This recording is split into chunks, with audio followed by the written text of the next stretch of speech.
Mr. Feller will go ahead and go that CBS. Thanks, Robert. Can you tell us what the White House's position is right now on Shirley Sherrod? Should she get her job back? Well, let me, Secretary Vilsack has tried and is trying to reach Ms. Sherrod. When the Secretary reaches her, he will apologize for the events of the last few days, and they will talk about their next steps. I think it is, I think clearly that a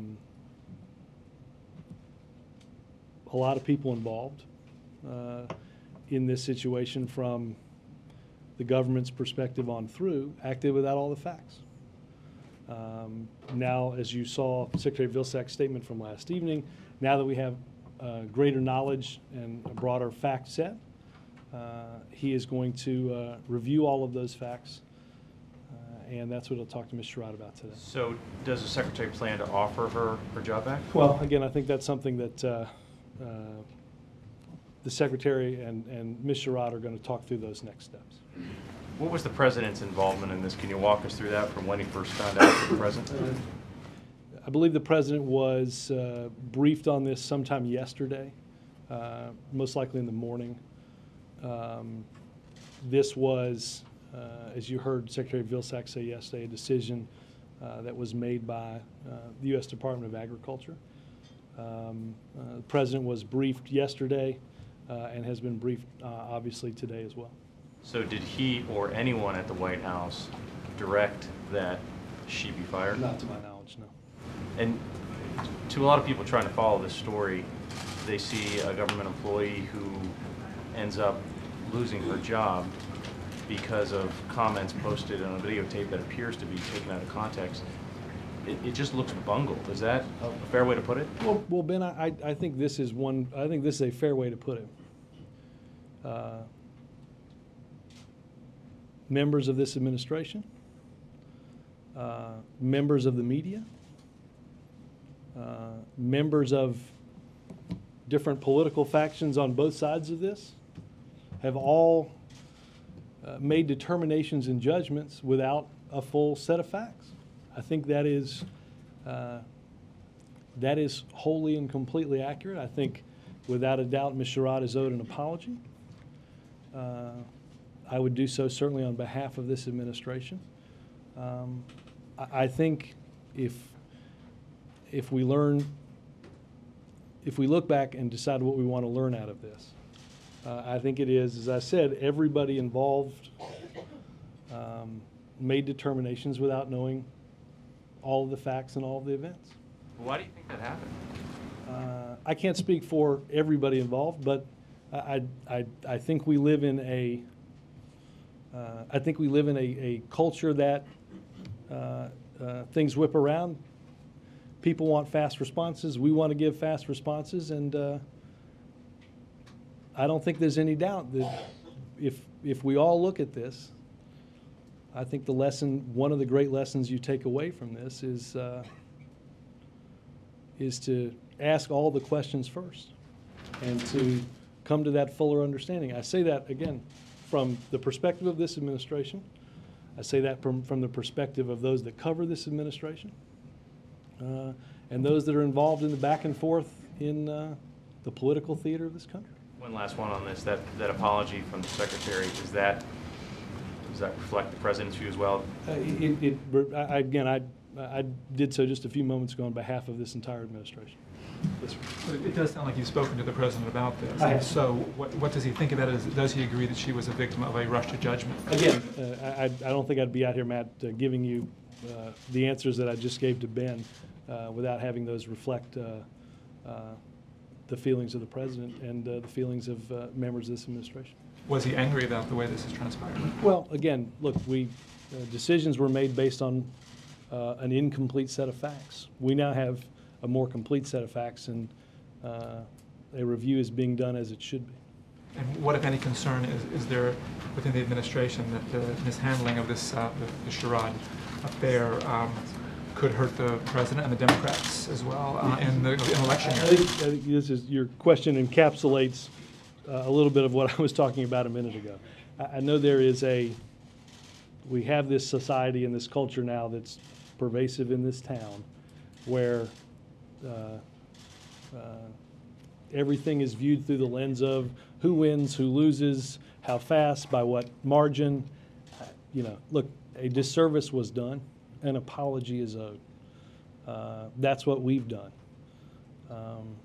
This administration has never looked at, I think if you go well back into the campaign, never looked at a scoreboard at the end of each day to figure out where we stood. Okay, so just on the subject, financial regulations, the President signs the bill today. He said that reform would, in fact, bring certainty to the business community. But we have major business groups, the Business Roundtable, the Chamber of Commerce, the ABA, saying that it actually brings greater uncertainty, could have unintended consequences for business, that the uncertainty about how the new regulations will be implemented, the welter of regulations that are being introduced. I think there are people that believe that the regulations that governed our economy and our financial industry up until the moment the President signed that piece of paper into law, that was just fine. That if some people take some risks, make some gambles, and we all owe money because of it, or if 8 million people lose their job because of it, that's just fine. The President has a different take on that. The President is glad that we are not approaching the second anniversary of the financial collapse with the same rules in place that led to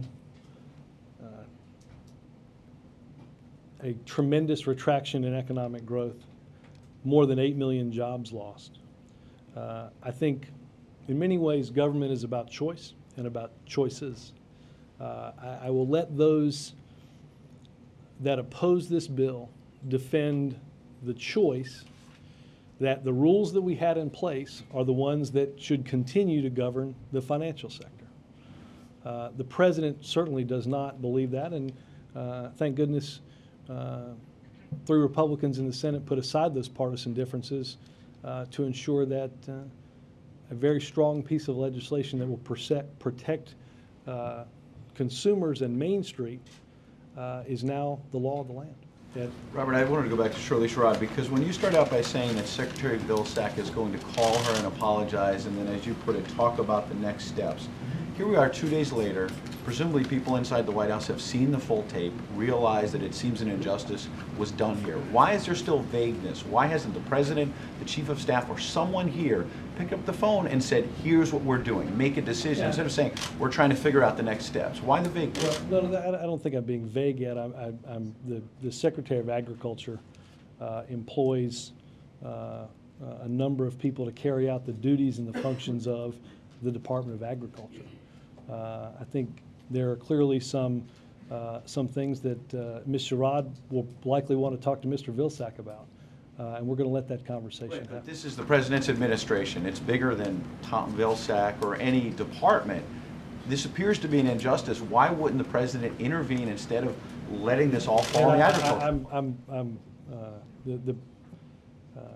We have a fuller set of facts.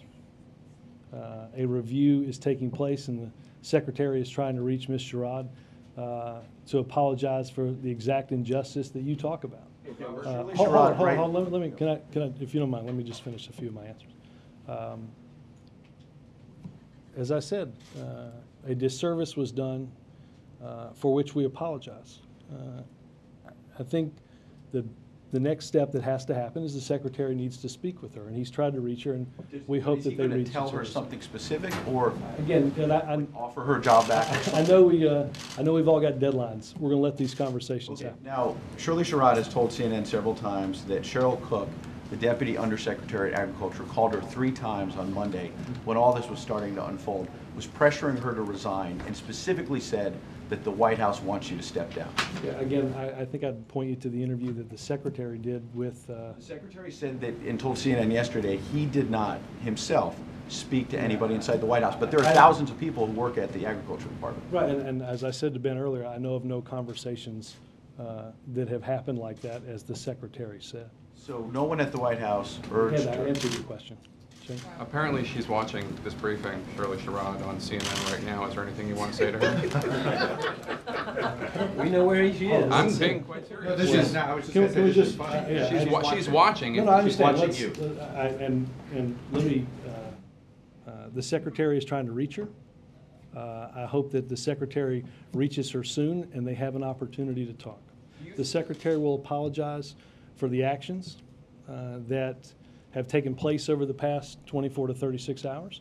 And on behalf of the administration, I offer our apologies. Again, this is more directed at everybody writ large here. I think everybody has to go back.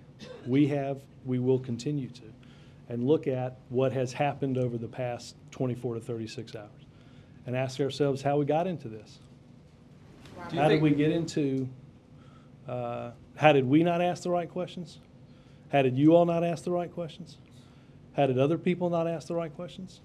And go from there. Well, I asked the right questions. I actually called her before we reported on this to find out what her end of the story is. So you can fault the media if you want, but So I'm not faulting the media, Jake, but no, hold on. I'm not here to fault the media.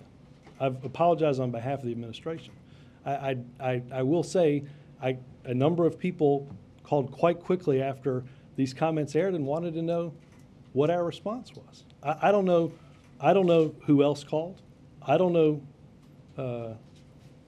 who made calls trying to seek a greater understanding. We made a mistake on that, and I think many involved in this made mistakes. I've heard conservatives and liberals say this administration overreacted because you're afraid of conservative commentators. Do you think there's any truth to that? Can I ask a follow-up on the financial regulation? One of the uncertainties that a lot of people in the business community are worried about has to do with the fact that there's so much rulemaking that has yet to occur.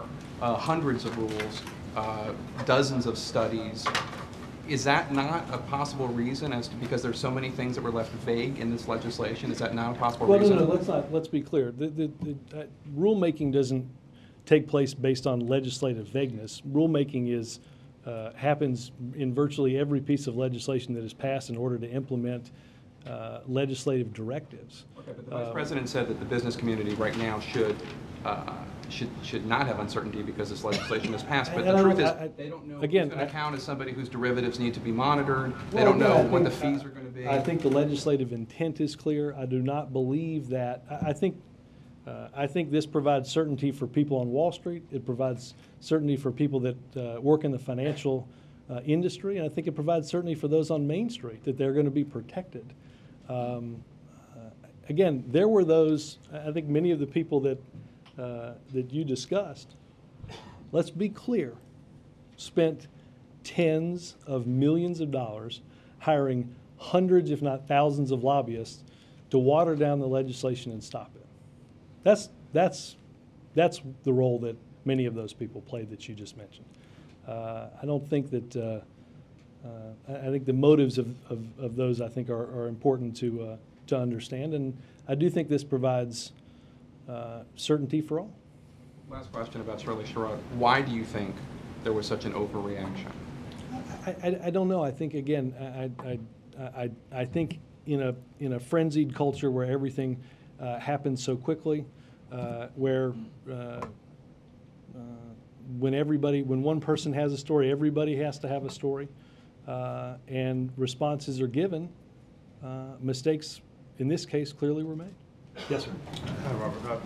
During the campaign, particularly during this speech on race in Philadelphia, the president said that he would use every opportunity to advance dialogue on race. Since taking office, the president has had numerous opportunities or these teachable moments to advance the dialogue on race. Why hasn't he done more to advance the national discussion on race and race relations? Well, look, I think this is one of those teachable moments, and I think we contacted the Department of Agriculture last night in order to ensure that fairness was done in this, and that a review that the Department of Agriculture is doing is undertaken. I think that is. I think a teachable moment is a moment in which the facts change, and you react to those different facts. I think this is one of those moments, and I think that's what's happening. Will he call a national, because the Congressional Black Caucus has asked for a national summit on race. Will the president? I have not heard of a discussion about that. If it's a teachable moment, who's the teacher? Are we going to hear from the president on this, do you think? I don't, let me just be clear. I don't think the teacher is, I don't know who the teacher is in this, Chip. I don't think the teacher is in and of himself necessarily the president. I think, again, I think everybody asks themselves questions about the events of the last 24 to 36 hours. I think based on those common sense questions that you're asking, that everybody asks themselves, you find a moment that you can learn from. Would you rule out the president speaking about this, using No, it I as a wouldn't. teachable moment? I wouldn't rule that, no. Have you heard, you mentioned that you were with the president when he talked about this, I think. Could you give us some specific words? I mean, No, what's I talked to the president today about this. I was I talked to him about this yesterday. Can you tell us specifically some things that he said Again, about I this? think he talked about the fact that that a disservice had been done here, and that an injustice had happened, and that because the facts had changed, a review of the decision based on those facts should be undertaken. On the question of why there was this overreaction, some have suggested that it's because this administration is particularly sensitive. Some say hypersensitive on issues of race. What do you think about that? I don't agree with that any more than I did the characterization about conservative columnists or what have you.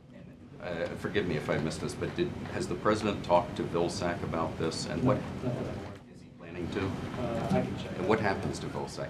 Is his job safe? Is it up in Yes, the I air? think, I think Secretary Vilsack will acknowledge the mistakes that he made based on the information that he had when he made that decision. I think he's doing terrific work at the Department of Agriculture. Robert, a follow-up on Just Chip's really question quick. real fast. Let me come back. Did you, since she is watching, did you want to directly address her? Well, Since I think she's watching. I did. Again, I would apologize on behalf of those involved here for what has happened. Why, have you got an explanation of why she wasn't simply put on administrative leave? Why she went from administrative leave to fired in less than 24 hours? You got a proper explanation for that? I have not asked that question, but I might direct you to USDA. And does the president think this is a story about race or about the media? I think it is a. I have not talked. I did not ask the president that question directly. Again, I think all of that is involved in a larger story that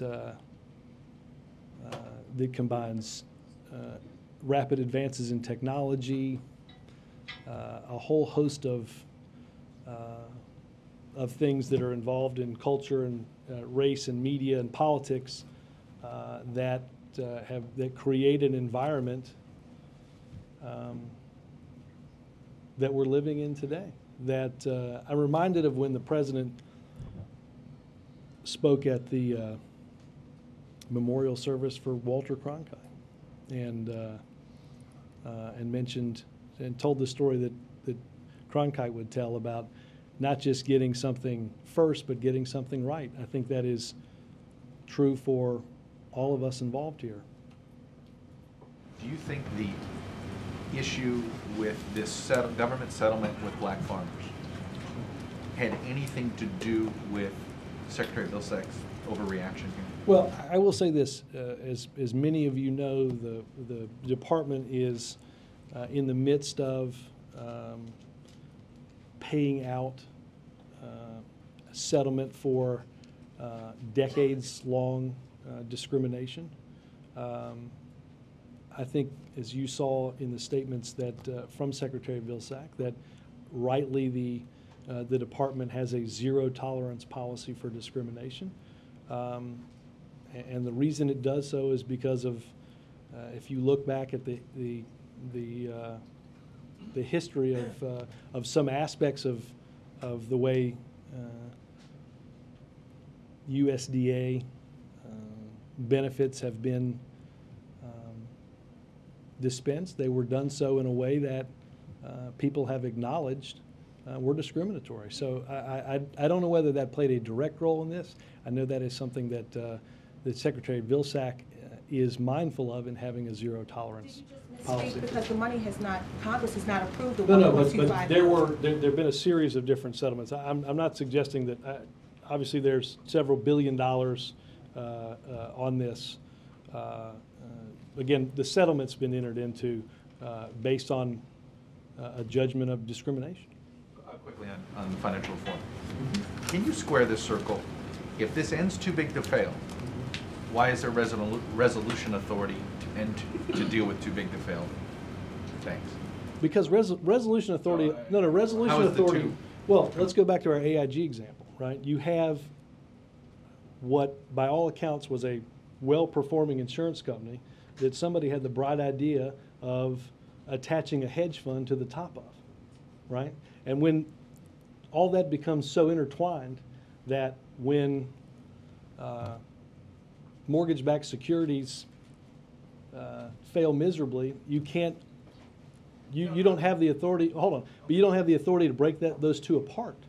You either have to figure out how, if there's systemic risk involved, as what happened with AIG, the decisions that were made at that point to ensure that that failure didn't happen to a larger part of the government. But now what we have is the ability to break apart. In other words, if you can't fix it, then you're liquidated. And that is But then you a haven't ended vast. too big to fail. You've just figured out a way how to. No. Too big to fail. You're Too big to allowing fail. these firms to get huge. No. Too big to fail presumes that once you become so big that, well, first of all, I would say there obviously are limits on the size and scope of certain aspects of financial instruments, derivatives being brought into the sunlight. But understand this, Chuck, that what happened with AIG was the only steps that could be taken were to ensure that this meltdown didn't affect the broader economy. Because there's not the authority legally to break apart these instruments and say, let's sell this, let's keep this because it's a successful business over here. Let's not have, I mean, again, somebody had the bright idea of putting a horribly risky hedge fund on top of Is another this one. legislation designed to prevent AIG from doing Yeah. that, or to unwind AIG if Both. they do It prevents certain activities from happening. It takes certain activities into the light of day, but it also allows that if something like that gets into trouble, if a series of risky investments are made and ultimately they can't cover the damage that they're about to do, you break it apart and you get rid of it. I don't mean to sort of follow your logic. So you're admitting that maybe everything you're trying to do to prevent these firms from getting bigger won't work, and they could end up getting risky. I'm not saying that that's. I'm saying that there now is the. Understand this, Chuck. Before this signature, there's no legal authority to resolve by breaking apart. There's no legal authority that takes part of this business and sells its assets to cover the losses of something else. Legally, it's not, the mechanism doesn't exist. Now legally, the mechanism does exist. Jonathan? At yesterday morning's staff communications meeting, what did Deputy Chief of Staff Jim Messina say about the handling thus far of the Shirley Sherrod incident? I don't know which meeting you're talking about. I've seen the reports of what somebody believed Jim said. I did not hear Jim say that, and I think other people in that article say that Jim didn't say that either. So, what do you say happened at that meeting? What did this come up at the staff meeting yesterday? Did we talk about the events at USDA? Yes. Okay. Now, you said that there's no truth to the idea that right-wing media has spooks this administration. Yossi Sargent, Van Jones, now Shirley Sherrod have all come under attack from Glenn Beck, Bill O'Reilly, Andrew Breitbart. None of them are, at this moment, members of this administration. how do you explain those three departures? Do they really have nothing to do with the campaign that had been waged against them? I was asked a larger question about this, and my answer doesn't change. Why do you do stories on all three of them? Well, they will be included in the stories tomorrow, I'm sure. Why? You do not see any connection between You answered my question yet, John? between Shirley Sherrod's assertion. Again- She was told that Glenn Beck was going to have her on the TV that night. Again, if you want to answer my question about why you do those stories too? I'm not sure what that question is. Why would I do that? You'll check on that and get back to me. Peter? Robert, has the press office or anyone here at the White House put the freeze on the Agriculture Department in terms of taking questions from reporters? It's been our experience over the past 24 hours or so that they are not being responsive. None that I'm aware of, no. That certainly wouldn't be a directive that came from here, no. Ms. Sherrod obviously did not enjoy, if you will, due process, to say the least, through this whole thing. How do you think this whole episode is going to affect the way future sensitive personnel decisions are going to be handled by this administration? I hope that I hope in just the way I discussed earlier, I hope that everybody involved takes the time to learn what happened, that we make decisions based on a full set of facts, not on a partial set of facts. Yes, ma'am. On financial re-reg, what's the White House going to do to fend off lobbying to soften or change the impact of the regulations? The regulations. Look, obviously, there will be an extensive rulemaking procedure in order to fulfill the legislative intent, and I think that again, I think we're clear at what provisions mean and what they're trying to prevent, and how and what activities should and should not be allowed. Obviously, the implementation of this, the additional offices and bureaus that the legislation calls for, will be important appointments for the president to consider. Major. Following up on Ed's question, Ms. Sherrod seems very convinced that the White House did play some role in this and is willing to say so publicly. That is her conviction, that she is under the impression, based on repeated conversations. Yeah, again, I would direct you to Are you saying that she has a misimpression, that she somehow got information Major, I incorrectly? would direct you to what the Secretary said yesterday and the answer that I gave Ben. Right, but the Secretary talked about what he did, and she's asserting that others indicated to her that the White House... No, I'm just trying to separate what is publicly available. The Secretary said he didn't, which I'm not challenging, but others at the Agriculture Department might have, and she's under the impression and is saying publicly she believes the White House did play a role in this. And as I said to Ben, as I said to Ed, that's not anything based on my knowledge. So you're absolutely convinced that Major, that did not happen? I can only answer your question 3 times. So you're actually only answering it once. Well, I gave you the same answer 3 times. Fine. Is there going to be any effort put forward by the administration to let us talk to Cheryl Cook about what she did or did not say to Ms. Sherrod? I direct you to USDA about speaking to us. About this. Again, I direct you to, and you asked the same question, I give you the same answer. Okay. No, I've got a couple others. Ben Bernanke today said that he believes the economic outlook remains unusually uncertain. Would you agree, generally speaking, with I'm not going to get into economic... parsing or interpreting what the Fed chairman says. I think it is safe to say that we have, if you look, Major, at where we were and where we are, we have improved our circumstances, improved our conditions, but I don't think there's any doubt that it's not improved for enough people, and that's what the president and the team will continue to work on. Is there a component of uncertainty that this administration also sees out there that the Fed chairman sees? Again, I think, Major, that we are in as we have been, quite frankly, since well before December of 2007, we have a fragile economy. More economic question. Well, I'm told the Washington Post, and it was published on Sunday, that the administration was looking forward to and had every reason to anticipate a strong or somewhat strong second quarter, but G-forces that he described as the Greek debt situation, Germany's call for budget cuts throughout Europe, the Gulf oil spill, and the Gaza flotilla situation created an atmosphere of uncertainty that led consumers to not spend as much, led investors not to invest as much, CEOs not to act as economically, as aggressively as they might. Does the President believe that? Is that a theory that the economic team? Look, I've said before, I think, I won't get into every one of your Gs, but. I'm just quoting what he said. Look, to understand where we were economically in April, what happened in Europe with Greece, and not to assume that that has had an impact on our economy. I've said that on a number of occasions, of course. And all the others?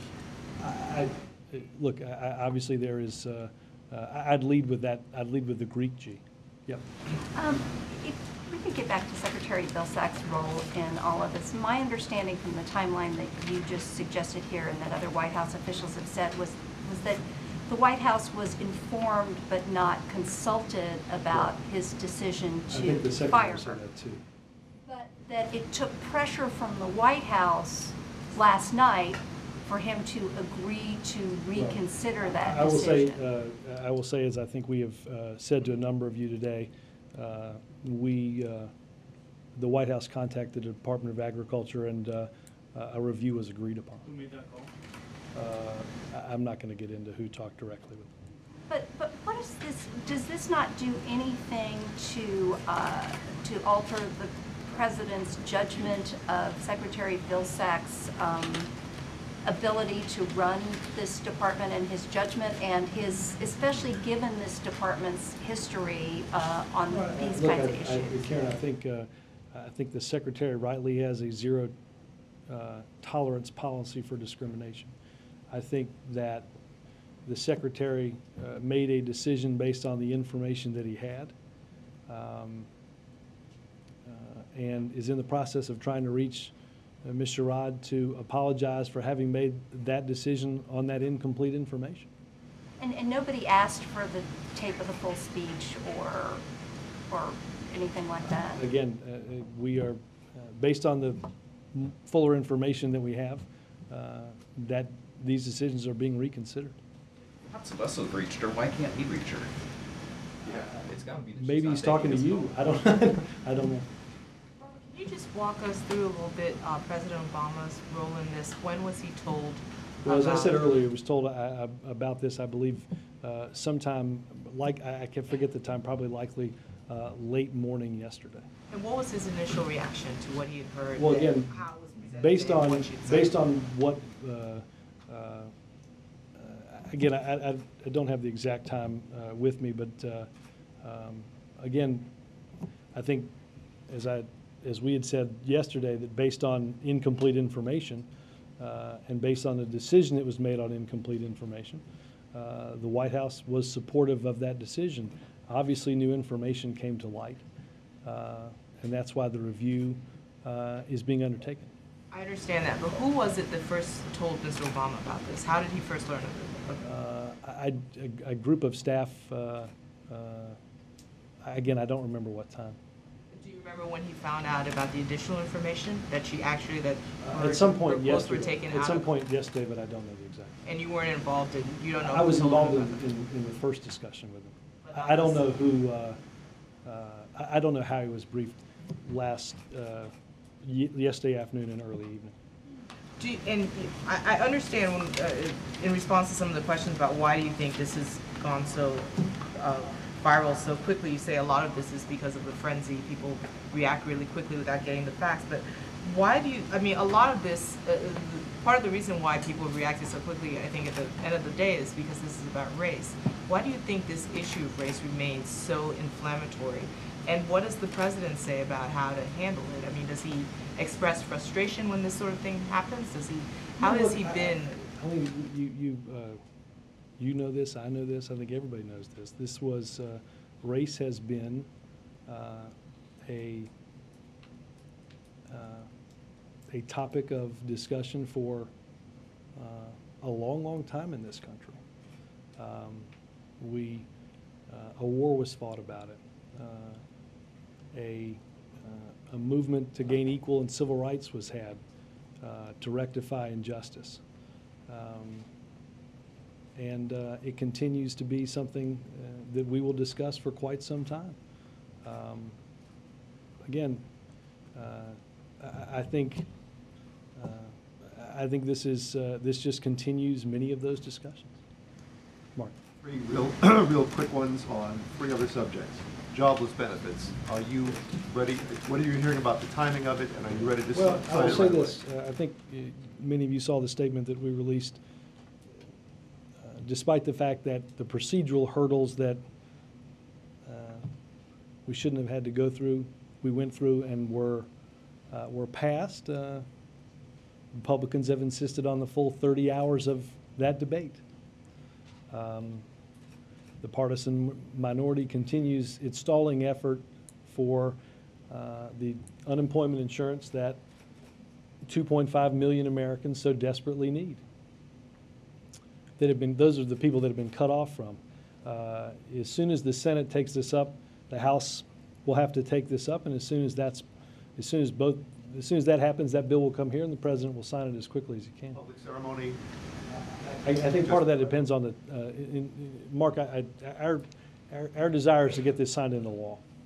Okay. Consumer Protection Agency. Are you able to move on that quickly? Well, obviously, the president,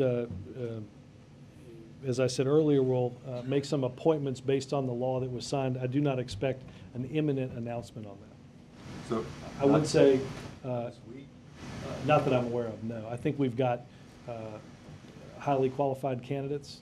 Again, there's a number of positions that the president will be looking at, and obviously the consumer office is the Consumer Bureau is one of tremendous importance. And does Elizabeth Warren's, well, shall we say, close questioning of Secretary Geithner rule her out for that? Absolutely not. She is. Look, I think in many ways, Elizabeth Warren's. This is what Elizabeth Warren thought should be put in place to ensure that consumers were on equal footing with big banks. I think she would be a terrific nominee. I have seen comments by those that questioned whether she could be confirmed, and I don't agree with those at all. Yes, Sorry, Robert, this all sounds a little absurd. Ms. Sherrod has not exactly been hiding, and Vilsack's office was able to reach her 3 times yesterday on her cell phone. She says she has the same cell phone with her. When did he start trying to reach her? Sometime today. But it must have been fairly recent, because apparently her phone still has not rung, the same phone she...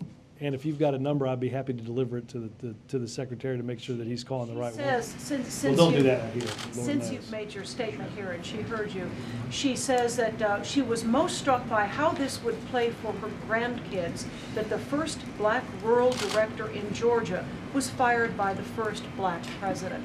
Does that have some resonance? Yeah, the decisions on personnel at USDA were made by USDA. Those decisions were made based on an incomplete set of facts, and they're being reviewed based on a more complete set of facts. I will say this, the situation is, regardless of who's involved and regardless of their race, the decisions were wrong. Today the President signed yet another big consequential piece of legislation, and this one is very popular with the public. I'm wondering if all of these accomplishments, legislative successes, don't seem to be changing the public's opinion of the President's job performance. And even though I know he says he doesn't do them because, I know, but this has been around for a while. I don't know what instant polling has been done. Okay, but it's not, the fact that we're getting financial reform isn't brand new. And he says he doesn't do these things because they're popular, but because they're right. But I'm wondering what you think it's going to take before all of these accomplishments begin to have 8.5 million jobs to come back. And that's it, pure and simple. I think people have, rightly so, a continued frustration about the economic situation in this country. I think the rules that we had in place that led to the financial collapse 2 years ago contributed mightily to the 8.5 million jobs that were lost. That is not something that was going to be easy to replace. If you look at the last 6 months of 2008 and the last 6 months that we've had in 2010, you find a difference of losing 3 million jobs and gaining more than 500,000 jobs. So we're moving in the right direction, but we've got a big hole to fill. And I think, look, the president is frustrated. I think, what was the story that he said? If your neighbor lost their house, if your other neighbor had lost their life savings to send their kid to college, and if you'd lost your job and a pollster called you and said, "How do you feel about the country?" I don't think, or "How do you feel about the president?" I don't think that it's a wild-eyed stretch to believe that you would think things still need to get better in this country. What's happening tomorrow? We are signing, I believe, the bill on improper payments that was passed recently, and we'll have more information on that. Improper payments by government. Yeah. Yes, sir. China has expressed concern that the U.S.-South Korean naval exercises announced yesterday will further destabilize the region. Do you accept, does the White House accept those concerns? And what is the political message that you're trying to send to you guys China? using the oil down there? We need a smaller filter for the 4-cylinder. Part of Chuck's contract. I was going to say, makeup person's next, I presume. Here we go. Sorry, Stephen. One TV guy cannot go after another TV. Okay. All right, go ahead. I don't know what's going on down here, Don't worry. Stephen, but, a whole different set of naval exercises. Yeah, China has said that it's concerned that the U.S.-South Korean naval exercises will destabilize the region even further.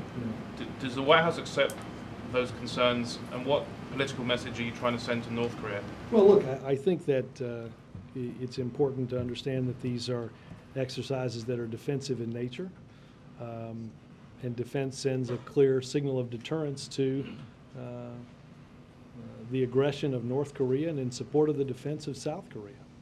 I think you've heard the condemnation of those in the administration and in the international community for the events undertaken by North Korea. And certainly we are strongly supportive of exercises that demonstrate South Korea's defending itself. Robert, I don't think, let me ask quickly, I'm sorry, I don't think this has been asked. Is the president trying, or does the president want to reach Shirley Sherrod himself? I do not believe the president has tried, but I will check. Do you expect him to? I will check. Robert, a few questions on Shirley Sherrod and Black Farmers. One, who here at the White House viewed the entire videotape? I think a number of us have now. Okay, was the president one of those? I don't know if the president has seen the entire tape. Okay, but he's seen portions of it. Is that what okay. Now, early on, you said you talked about the frenzy and the immediacy of the news cycle. This is not the first time this administration has gotten caught up in the immediacy of the news cycle when it comes to issues of race. The first time we saw at a press conference when President Obama talked about his friend Henry Louis Gates and the police sergeant in Massachusetts. What say you on matters of race? I mean, some have accused this administration of not being able to embrace race with the historic nature of this presidency, but yet again, you say you're embracing it, but you react without getting all the facts on these two incidences of race. Well, again, look, April, I'm not here to make excuses for, and actually quite the contrary, on what has happened in this case.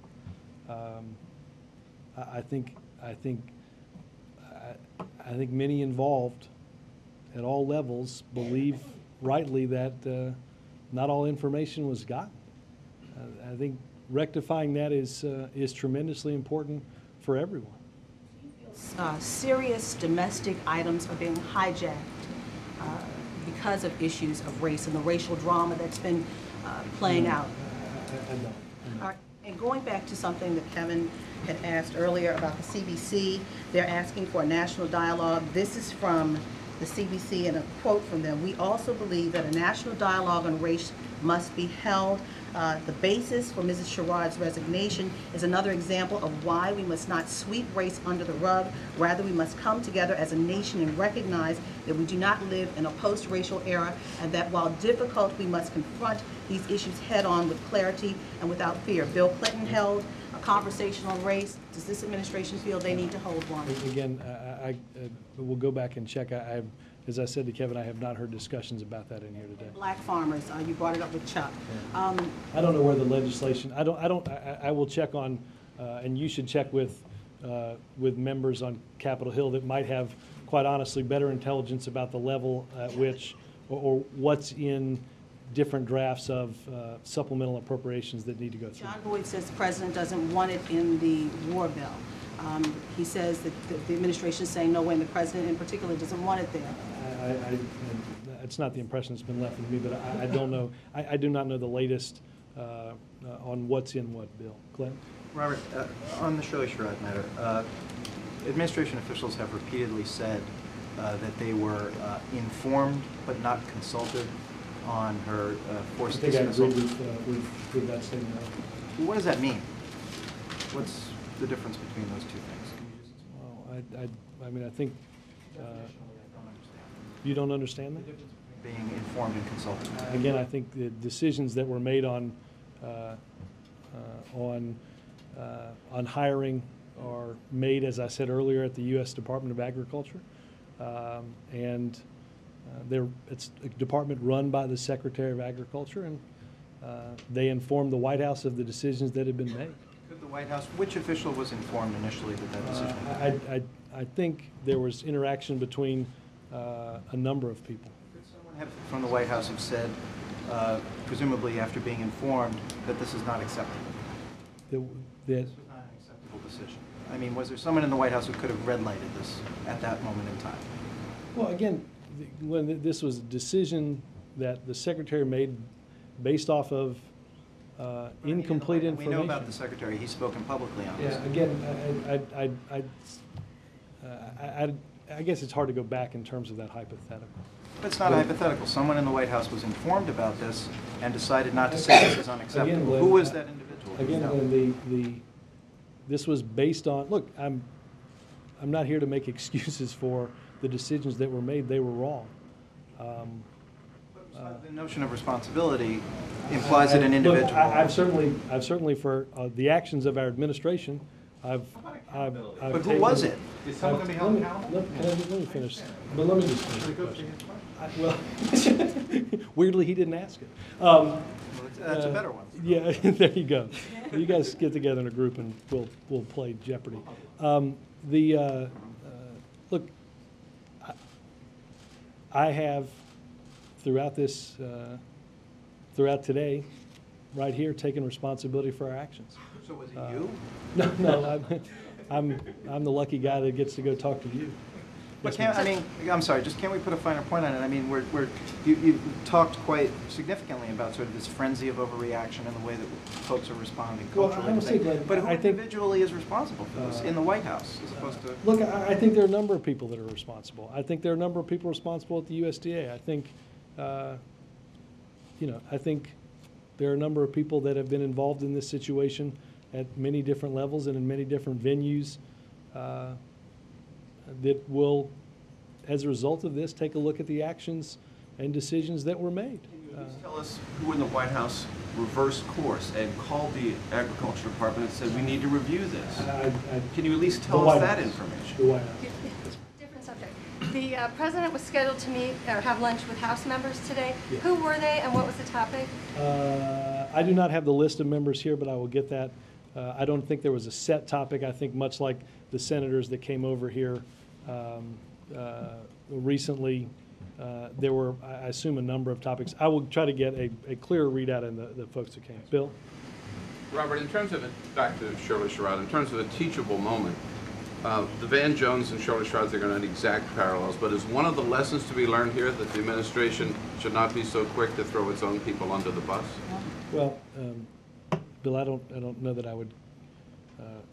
I'm going to separate out and not get into something that happened last year.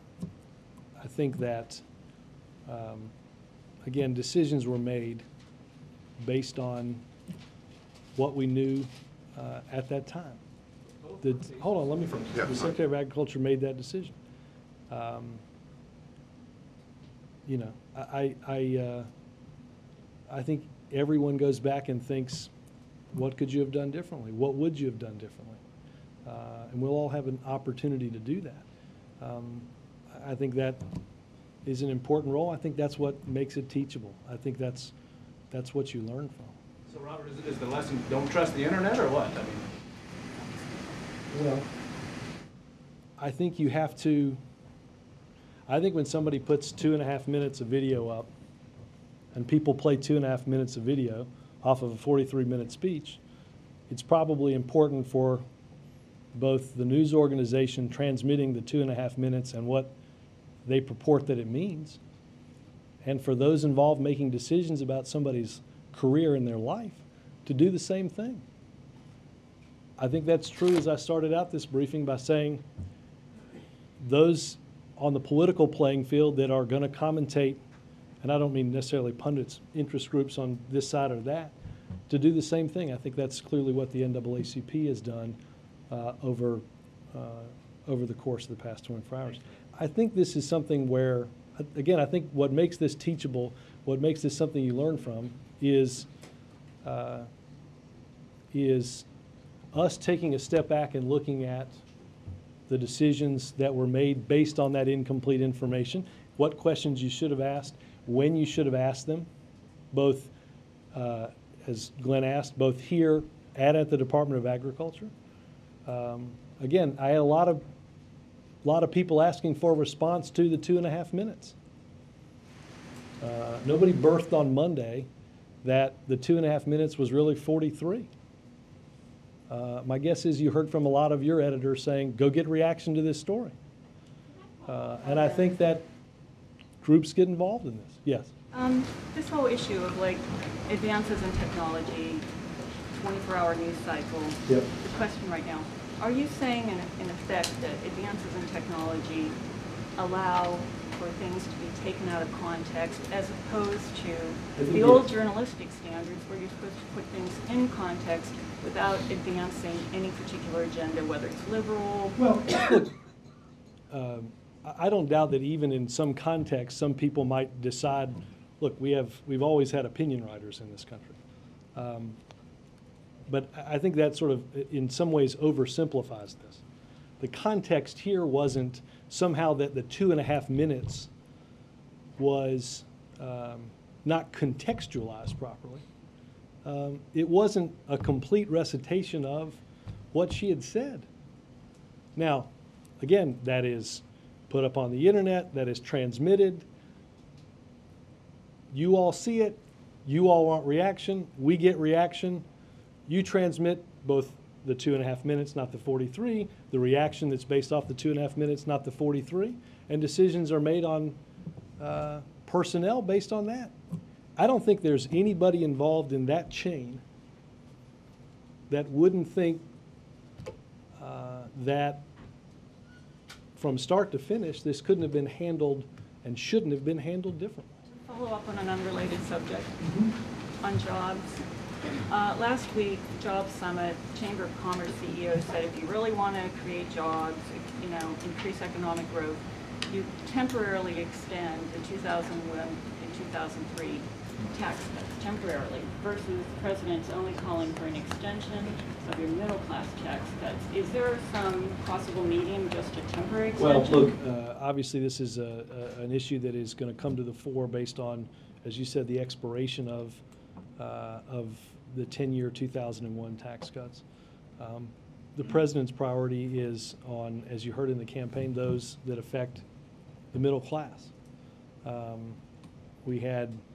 We instituted those tax cuts at a time, I I was asked, I think I was asked yesterday, I think it was yesterday about, or Monday, about unemployment benefits. Well, the economic situations have changed. How can you continue to, how can you pass an extension of unemployment insurance based on the fact that the budgetary situation has changed? I think we're going to have to ask ourselves whether, given our budgetary situation, tax cuts for those, as the president has said on numerous occasions, that people didn't need and people weren't asking for, are something that, that given where we are, can be afforded budgetarily. Thanks, guys.